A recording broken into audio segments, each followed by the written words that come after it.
Assalamualaikum warahmatullahi wabarakatuh dan salam sejahtera. Nama saya Intan Ediana binti Mawar Sani dan hari ini saya akan membincangkan tentang aktiviti yang dilakukan ketika tempoh PKP dijalankan. Pertama, stay connected ataupun kekal berhubung. Kita boleh menggunakan aplikasi seperti Telegram, Instagram, Twitter, WhatsApp ataupun Skype untuk mengetahui perkembangan semasa tentang pandemik atau situasi semasa di kawasan-kawasan tertentu. Kedua, kita boleh melakukan aktiviti memasak bersama ahli keluarga di dalam rumah.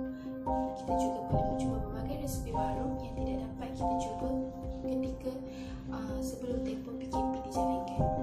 Ketiga, melakukan aktiviti riadah di dalam rumah seperti aktiviti senam ringan dan juga aktiviti-aktiviti kecil seperti bermain badminton ataupun bermain tali skipping bersama ahli keluarga.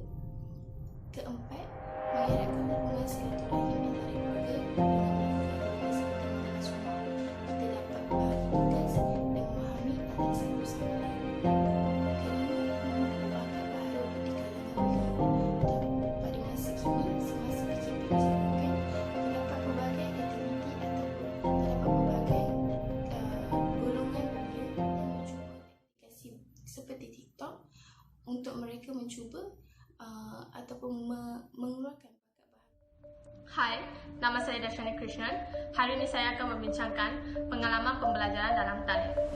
Pandemik COVID-19 telah mengubah landscape kehidupan manusia pada hari ini.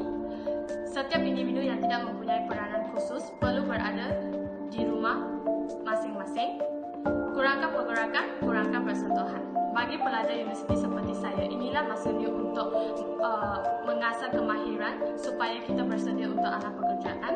Pelajar seperti saya perlu menyusun jadual pembelajaran sendiri, mencari bahan pembelajaran selain yang diberikan oleh pensyarah, menyusun waktu perbincangan untuk tugasan kumpulan supaya dapat dilengkapkan sebelum tarikh tutup tugasan, serta membuat pelbagai keputusan yang memerlukan pelbagai penyelesaian masalah, kemahiran penyelesaian masalah seperti tidak dapat capaian internet yang baik, kawan kumpulan tugasan tidak mempunyai akses internet. Jadi, sukar untuk mengoptimalkan pengajaran dan pembelajaran dalam talian. Terima kasih. Selamat petang, saya ucapkan saya Jennifer Luli ingin bincangkan tentang cara-cara kita untuk mengeratkan hubungan dengan rakan mahasiswa lain yang jauh daripada kita seperti di Sabah, Sarawak, Johor, Perak, Selangor dan sebagainya. Sebagaimana yang kita tahu, sekarang kita sedang menghadapi masalah COVID-19 di mana kita harus menjarakkan diri ataupun tidak boleh bersemuka dengan rakan kita buat sementara waktu ini. Hal ini disebabkan untuk mengelak ataupun mencegah diri kita daripada terkena penyakit berbahaya ini. Cara yang ingin saya katakan ini ialah kita boleh berhubung ataupun berkomunikasi dengan rakan kita menggunakan media sosial seperti aplikasi WhatsApp, Instagram, Facebook, email dan sebagainya. Ataupun kita boleh berhubung dengan mereka mengikut keselesaan ataupun kesesuaian tempat rakan kita masing-masing. Pandemik COVID-19 memberi impak besar kepada pelbagai sektor dengan bidang pendidikan sama ada peringkat rendah, menengah maupun pengenalan tinggi tidak terlepas daripada kesannya. Pelajar lebih mengambil berat mengenai kesihatan dan keselamatan masing-masing. Antaranya, mereka memakai topi muka dan menjaga kebersihan bukan sahaja di sekolah dan di universiti, malah di rumah. Ini termasuk mengekalkan jarak 1 meter dari semua orang yang berinteraksi. Daripada berjabat tangan, ramai mengubah kepada cara alternatif untuk saling menyapa dengan mengelakkan sentuhan. Dengan kehadiran pelbagai teknologi, pendidikan masa kini, proses pembelajaran dan pengajaran tidak lagi semestinya berlaku secara bersemuka, lebih-lebih lagi dengan keadaan sukar pada hari ini.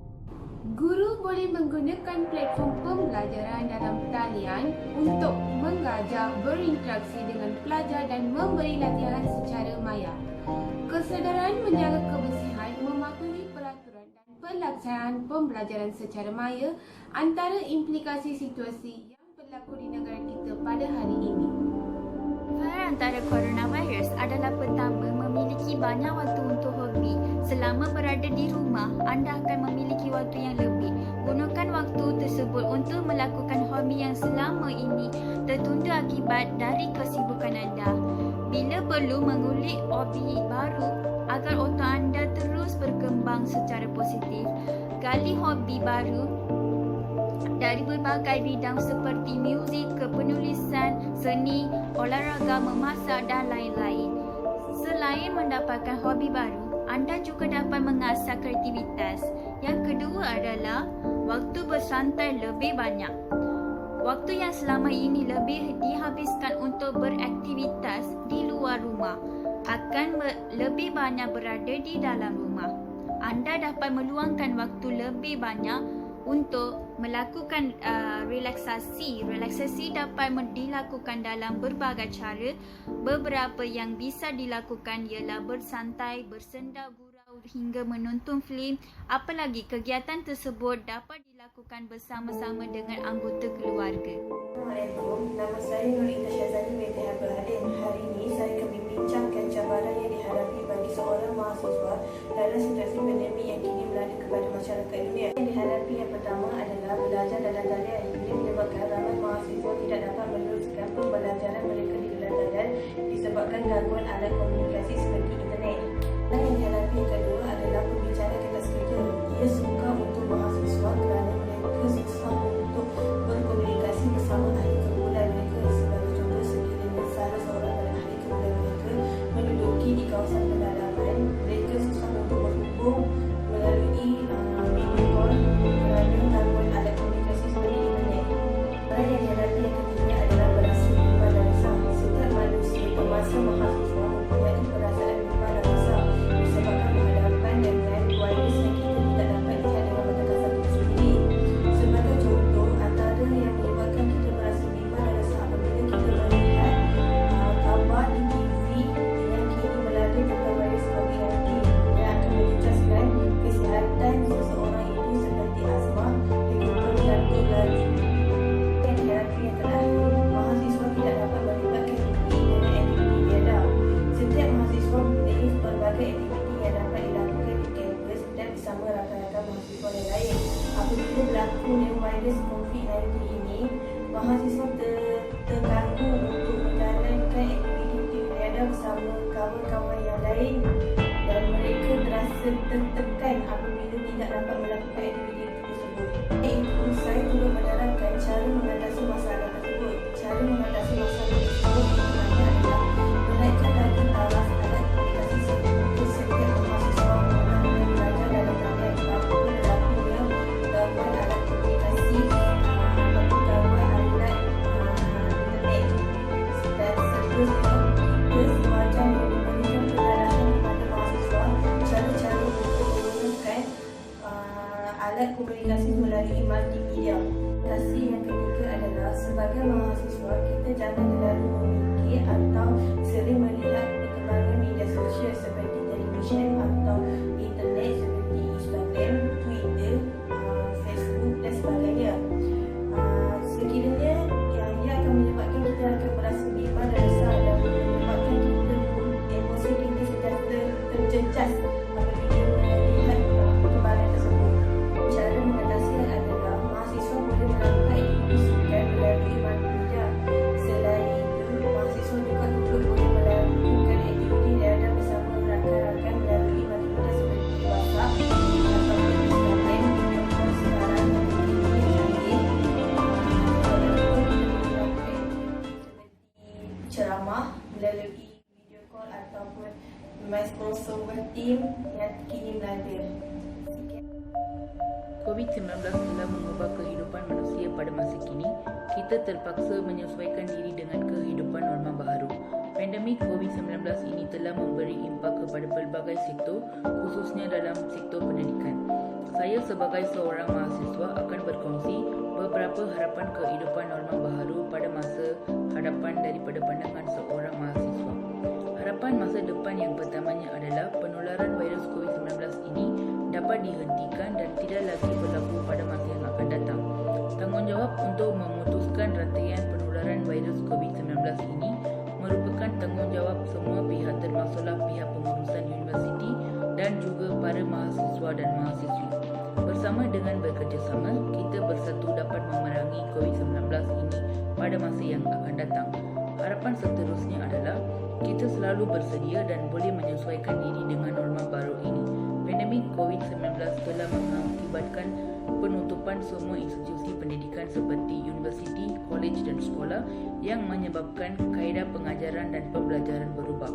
Sebagai contoh, pensyarah dan guru mengambil proses pembelajaran dalam talian melalui platform seperti Zoom, Google Meet dan Microsoft Teams untuk memastikan pelajar masih dapat meneruskan kelas dan membuat ujian dalam talian. Pandemik ini memang telah membentuk kembali sistem pendidikan kita dan kaedah pembelajaran pada masa akan datang mungkin tidak akan sama lagi. Sebilangan pelajar merasa senang belajar dari rumah kerana fleksibiliti dan belajar lebih aktif untuk bergaul dengan pensyarah mereka. Dalam keadaan ini, mahasiswa hanya dapat mengatasi dan berjaya dalam pembelajaran jika mereka menyesuaikan diri dengan norma baru dengan baik. Kita juga mengikut perancangan kerajaan dari semasa ke semasa supaya impak wabak ini dapat diminimumkan dan kita semua kembali bekerja untuk membangunkan negara. Untuk bahagian lain-lain, pandemik coronavirus ini telah mengubah kehidupan kita semua dengan begitu mendadak. Ia seperti sebuah disertai penyakit yang merebak dengan cepat, kematian mendadak, pembelian panik, bandar-bandar menjadi kosong dan sunyi. Manakala usaha kita dalam memendung wabak juga sama dramatik dengan perintah duduk di rumah masing-masing, pergerakan terhad, perintah-perintah robotik yang aneh di kedai-kedai runcit. Pandemik ini juga seperti menekankan brek kepada ekonomi yang sudah sedia goyah. Semua ekonomi yang bergantung pada kepenggunaan untuk terus berfungsi sedang terlucut keupayaan. Saya sekarang di sini saya ingin membincangkan tentang masalah itu semua mahasiswa.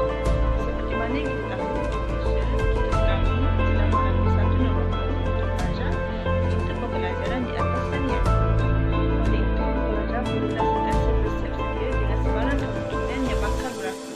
Bersiap sedia dari segi fizikal maupun mental.